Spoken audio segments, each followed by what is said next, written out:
questions of Mr. Adderman? What does?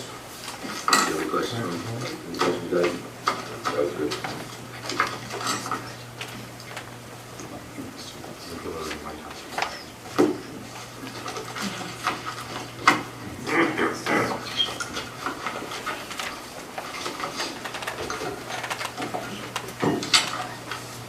Good evening, Mr. Adderman.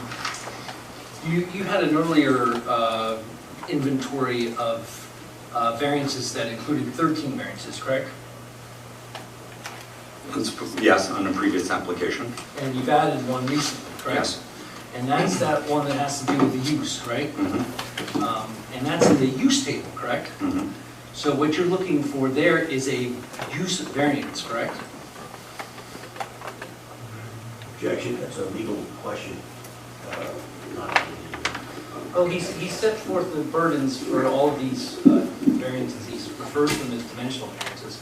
I want to clarify that this last one is not a dimensional variance. That's not correct, and that's a legal issue that this board will have to decide.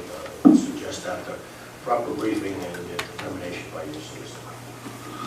I would actually agree with the objection. It's a legal conclusion. He's here as an architectural expert. Okay. In any event, that obligation is found in the use tables, correct? I believe so, yeah. Now, you said that you couldn't do that because that area is below the flood elevation. Is that correct? Correct if I'm getting the terminology wrong, correct? This is the parking area that's 119 feet long where there's no commercial space. Right, the 54% of the floor area, Right. the ground floor, And that's about 119 feet, correct? plus or minus. Verify that.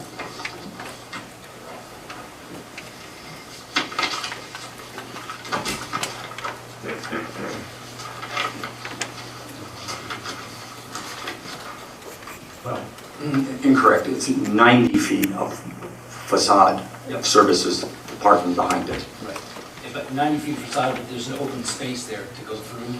Does it totally go 119? No, the 90 feet includes that The 24-foot, entire thing. not what entire thing? The entire area where there's not commercial space as required by the use ordinance. objections and questions. I'm sorry. How about if you rephrase the question, Mr. McGilvery, both for the stenographer and for the objection? So we talked about the variance you're looking for is in the use tables, correct? Objection, it's been asked and answered. Well, if you ask me to rephrase it. This is a zoning board where we don't follow the strict rules of evidence. So, in any event, I'm looking for that stretch that does not have commercial space in it, that's on the street. If that's 90, it's 90. That's 90, Okay, yes. that's fine. Now, you noted that, and correct me if I'm wrong, because I only heard your testimony for the first time. You can't put commercial uses there because it's in the flood zone or below the flood, the flood plain. Correct me again. There are, if one were to occupy that ground floor, which is below the base flood elevation, many measures have to, there's building code requirements to make that happen. It can be happen as long as you satisfy those building code requirements, is another way of putting it. Yes, if you satisfy those building code And requirements. I think your testimony was that it's costly and kind of difficult. Is that fair to say? It is, and with our proposed building plan and project, it's not feasible. Okay. Well, let's, before you get to feasible, because that's a value conclusion. Do you have for the zoning board the cost, what it would cost to flood-proof that area? So that you could put... No. You don't. So if you flood-proofed it, if your testimony was it could be used as commercial space, correct? Yes. Okay. But you don't have the cost of flood-proofing these? No. Okay. All right.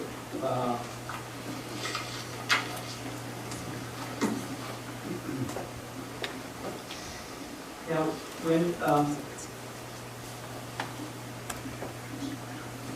when you were given your task to design this project, were you ever last asked to design a building that actually conformed to the ordinances?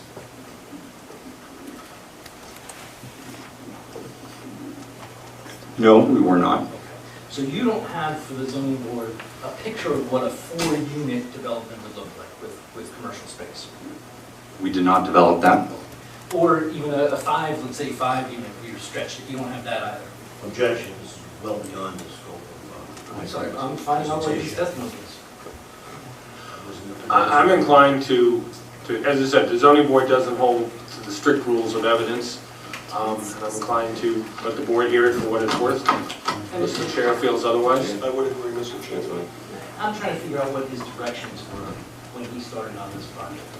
And I'm trying to figure out whether he was asked to see if they could build one that was conforming. And I think the answer is no. Is that correct? Objection. Adam?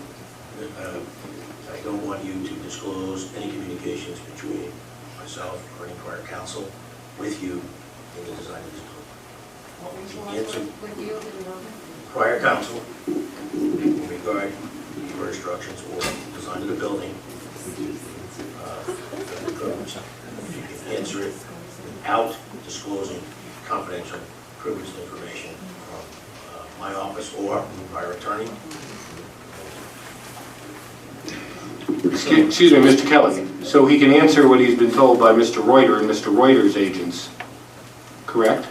You're not instructing him not to answer that question, are you? That wasn't the question. It was a wide open question. I told him. Okay, I just want to clarify then that your restriction you're saying is to what you might have told him, and obviously that goes to the board will draw their own inferences and whatever evidence is totally there. But I just want to clarify because your witness is standing there with a very puzzled expression on his face. Let me clarify that then, Mr. Tyson, you're unclear. My instruction to him is not to disclose communications, whereas for Mr. Reuter, whether that be my office or any other attorney that may have been working with Mr. Reuter. If communications from Mr. Reuter certainly could be. And I will answer questions that pertain to my communication with Mr. Reuter. Okay, so when you started this design, Mr. Reuter asked you to design a 20-unit building? Yes, a 20 residential unit building, correct.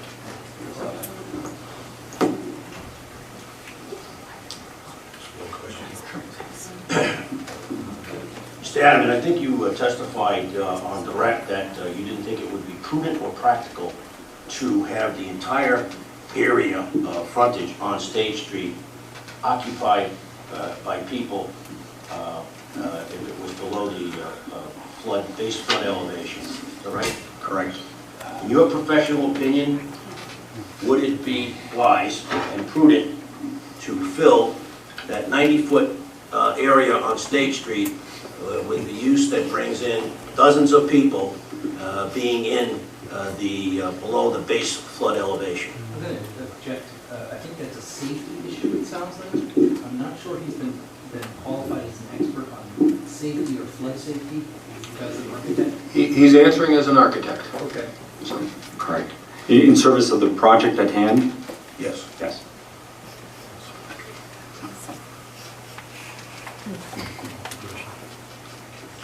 Could you read my question back? I don't think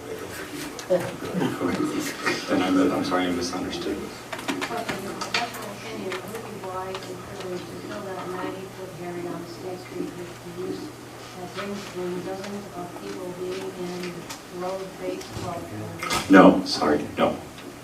Thank you.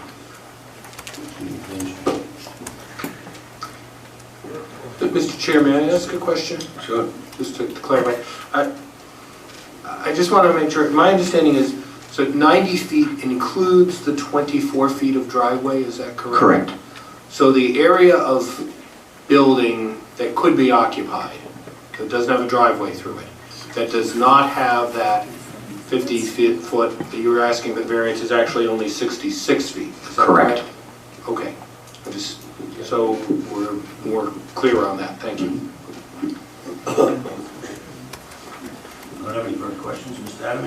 I just want to ask a follow-up to the solicitor's question. The zoning ordinance requires a commercial use within 50 feet of the street, correct? Yes. Okay, so whether it's a driveway or a parking lot, you're asking for a variance with respect to the entire 90 feet, because none of it has a commercial use in it, correct? Yes. Okay. But I'd like to point out, one needs to access the lot vehicularly, so 24 feet is a logical and, let's say,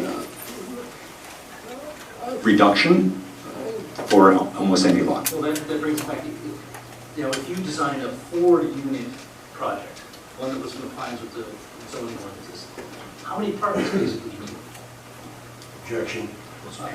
Yeah, that's theoretical. It's not. Well, if it's 4 dwelling units, it would be 4 parking spaces, 4 parking spaces. according to what you cited earlier, 1 parking space per dwelling Would you unit. need to have an internal parking area with 4 parking spaces, or is that something you could put on the surface and screen?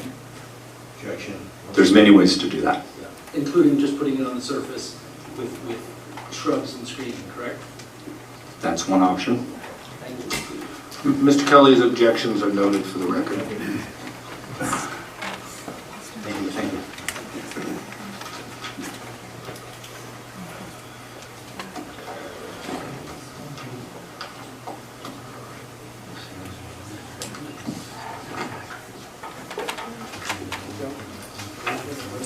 Need a break?